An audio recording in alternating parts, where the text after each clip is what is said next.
Hello students, welcome to the अग्निज online classes. और आज की क्लास में हम आगे बढ़ाएंगे क्लास 12th मैक्रो इकोनॉमिक्स का chapter aggregate demand and related concepts. So students, जैसे कि आप जानते हैं कि अभी तक हम सप्लाई के बारे में पढ़ चुके हैं और कंजम्पशन का तो पूरा टॉपिक ही कवर कर लिया है हमने। सो अब बारी आती है types of propensity to save की। So students, propensity to save जिसका मतलब हमने किया था कि इनकम बदलने से सेविंग पे क्या असर पड़ता है, तो सेविंग और इनकम के बीच में जो रिलेशन होता है वही होता है प्रोपेंसिटी टू सेव। अब स्टूडेंट्स, ये दो तरीके के होते हैं, याद रखिएगा। एक होता है एवरेज प्रोपेंसिटी टू सेव जिसको हम एपीएस भी बोलते हैं, और दूसरा होता है मार्जिनल प्रोपेंसिटी टू सेव जिसको हम एमपीएस भी बोलते हैं। क्लियर? याद कीजिए, ऐसा कंजम्पशन और कंजम्पशन मतलब एपीसी में भी हमने पढ़ा था, एवरेज प्रोपेंसिटी टू कंज्यूम, और एमपीसी में भी पढ़ा था, मार्जिनल प्रोपेंसिटी टू कंज्यूम में, है ना। तो कंजम्पशन वाला अगर आ जाए तो एपीसी और एमपीसी हो जाएगा, सेविंग वाला आ जाए तो एपीएस और एमपीएस हो जाएगा। मतलब दोनों का वैसे सेम है, ठीक है, 90% सेम है, बस एक चीज़ का ही डिफरेंस है, क्योंकि वो कंजम्पशन था तो उसका कंजम्पशन जो चार्ट है, कंजम्पशन वाला चार्ट आपने देखा था, जो कर्व देखा था आपने, उसके हिसाब से करना है, और इसमें आपको सेविंग के हिसाब से करना है। और आपको ये भी पता होना चाहिए स्टूडेंट्स कि जो इनकम है वो या तो व्यक्ति कंज्यूम करता है या सेव करता है, तो इन दोनों का जो सम है वो इनकम होता है। तो अगर आप इनकम में से किसी एक को माइनस कर दो तो दूसरा आ सकता है ना, ये भी हमने पढ़ा था। तो स्टूडेंट्स, यही आपको करना है। चलिए आइए देखते हैं कि सबसे पहले आज की क्लास में हम इंट्रोडक्शन ले लेते हैं एपीएस का। तो स्टूडेंट्स, अगर आप देखें यहाँ पे सिंपल सी डेफिनेशन है इसकी। एपीएस का मतलब होता है it refers to the ratio of saving to the corresponding level of income. तो यहाँ पे स्टूडेंट्स, इनकम के बहुत सारे लेवल होते हैं। ज़ीरो से इनकम शुरू होती है, उसके बाद हमेशा 100 से बढ़ती है, याद कीजिएगा। आपको याद होगा स्टूडेंट्स, देखिए वाई हमेशा 0 से बढ़ता था, और 100, फिर 200, फिर 300, इस तरह से आगे जाता था। अच्छा, आपको समझाने के लिए मैं सी भी बना देता हूँ यहाँ पे। कंजम्पशन कैसे होता था स्टूडेंट्स? सबसे पहले 40 का होता था, फिर 80 से बढ़ता था वो, तो ये इस तरह से 200, 280, फिर आगे बढ़ता था। अच्छा, सेविंग कर्व भी तो ऐसे ही निकालते थे हम। सेविंग की वैल्यू कैसे निकालेंगे?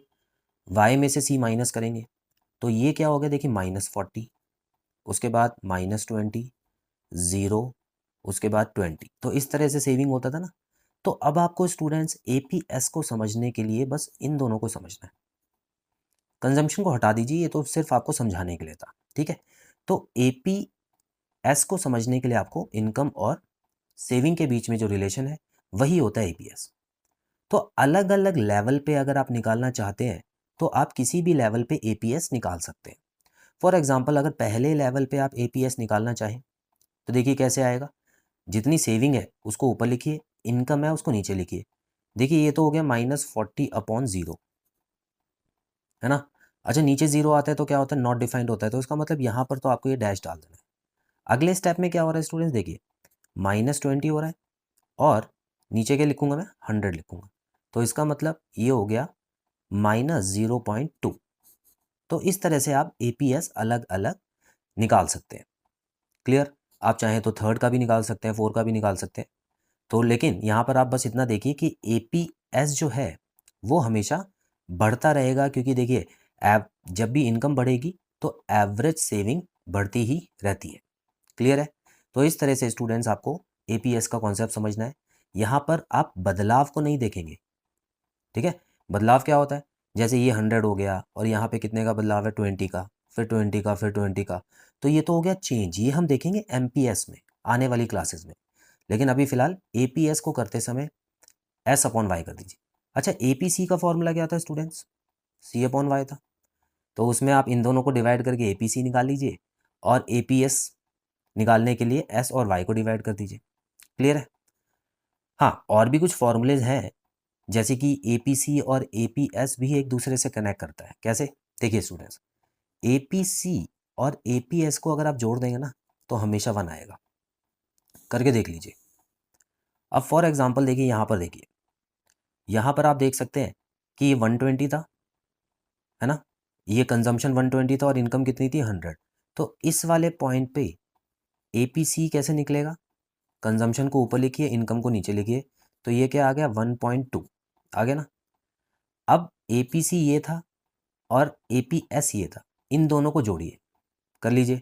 देखिए 0 पॉइंट, पहले 1.2 लिख लेते हैं, 1.2 प्लस माइनस 0.2, ठीक है, तो ब्रैकेट चेंज हो जाएगा, उसके बाद क्या आंसर आएगा, 1 ही आएगा। तो हर पॉइंट पे ये 1 ही आता है। हालांकि आगे के क्वेश्चंस में आएगा तो ये दोबारा बताऊंगा आपको, लेकिन फ़िलहाल के लिए थोड़ा सा दिमाग में डाल लीजिए ताकि आगे आपको जब बताऊं तो कुछ नया ना लगे। अब स्टूडेंट्स एग्जाम्पल पढ़ लेते हैं। एक क्वेश्चन दिया हुआ है जो कि सिर्फ एपीएसपी है। तो लिखा है if saving is 30 crore rupees at national income of 100 crore. तो अगर वाई आपको 100 करोड़ दिया हुआ है और सेविंग दी हुई है 30 करोड़, तो आपको एपीएस बताना है। तो बड़े ही सिंपल तरीके से स्टूडेंट्स, जो भी एस दिया हुआ है और जो भी इनकम दी हुई है आप उनको ऐसे फ्रैक्शन में लिख लें, ऊपर एस लिख लें, नीचे इनकम लिख लें, और उसका पॉइंट में आंसर निकाल दें 0.30। या आप उसको दूसरे फॉर्म में भी लिख सकते हैं जिसको बोलते हैं परसेंटेज फॉर्म, 30%, ठीक है। और इसको अगर आप चाहें तो ऐसे फ्रैक्शन में भी लिख सकते हैं। तो जैसा क्वेश्चन में आपको नंबर्स दिए हैं वैसे ही आप आंसर में लिखें, ठीक है स्टूडेंट्स। तो इस तरीके से आज की क्लास में हमने एपीएस के बारे में पढ़ लिया है। एपीसी के बिल्कुल आप समझ लीजिए उसका ऑपोजिट ही है, ठीक है, लेकिन काम सेम करता है। तो स्टूडेंट्स आई होप आपको एपीएस के बारे में सब कुछ क्लियर है। सो बहुत जल्द मिलते हैं अगली क्लास में नए टॉपिक के साथ। Till then bye bye.